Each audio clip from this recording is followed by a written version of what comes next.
Wura was known for her beauty. Not the loud kind. Not the kind that begged for attention. Her beauty was quiet, deep, and striking. Dark-skinned and glowing like polished gold under sunlight.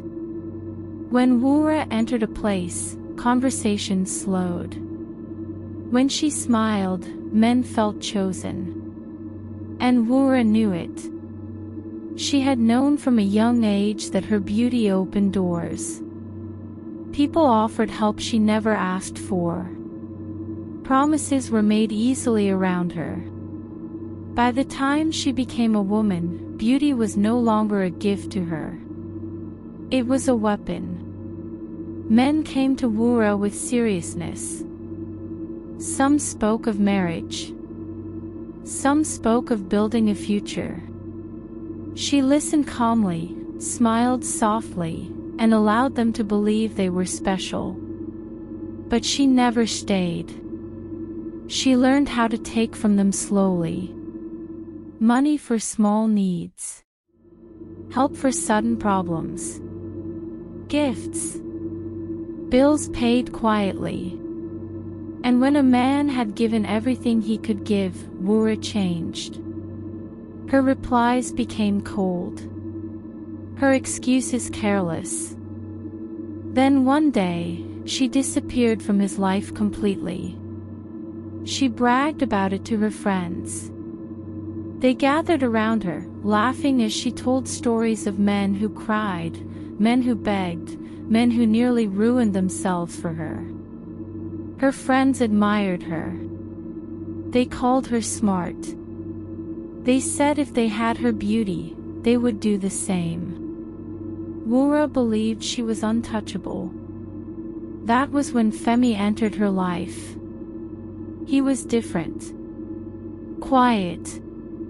Calm. He did not rush to impress her. He did not stare at her beauty the way others did. When he spoke, his voice was steady, deep, like water moving beneath the surface.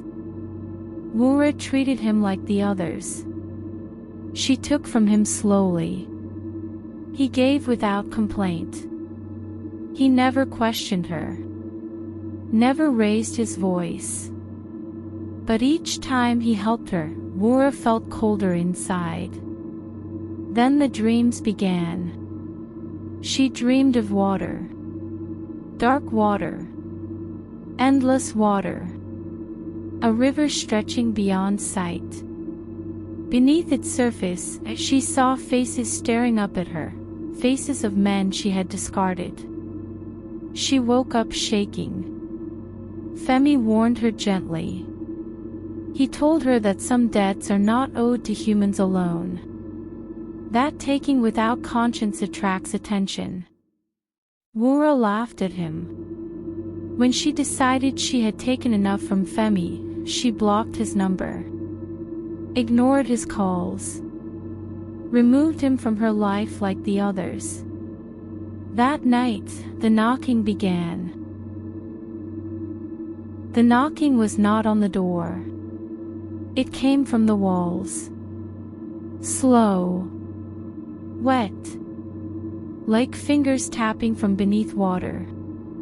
The room grew cold. The air smelled damp, like river stones after rain. Then Wura heard Femi's voice. Calling her name. From behind the mirror. She covered the mirror in fear, but the voice moved. It came from under the bed. From the ceiling. From inside her head. The sound of flowing water filled the room. Then he appeared.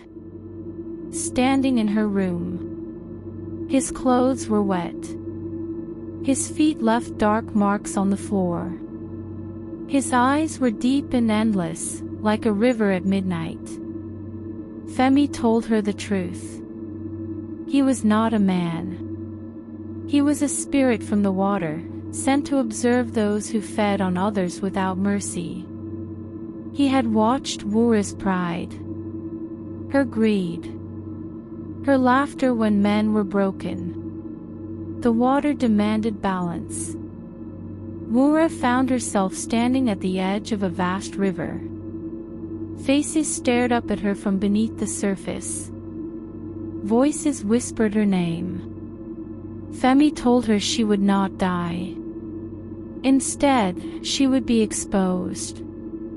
She woke up alone in her room. Everything looked normal.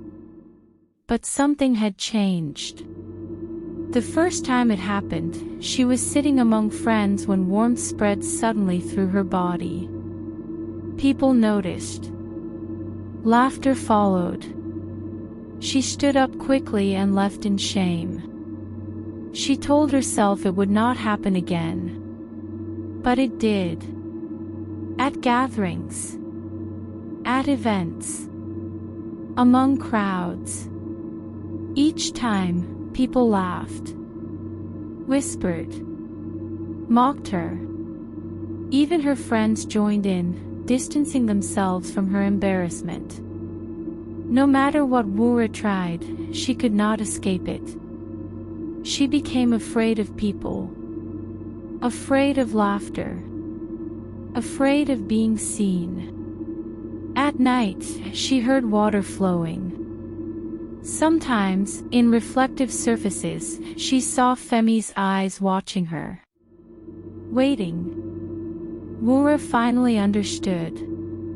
Beauty without mercy becomes a curse. And the water does not forget.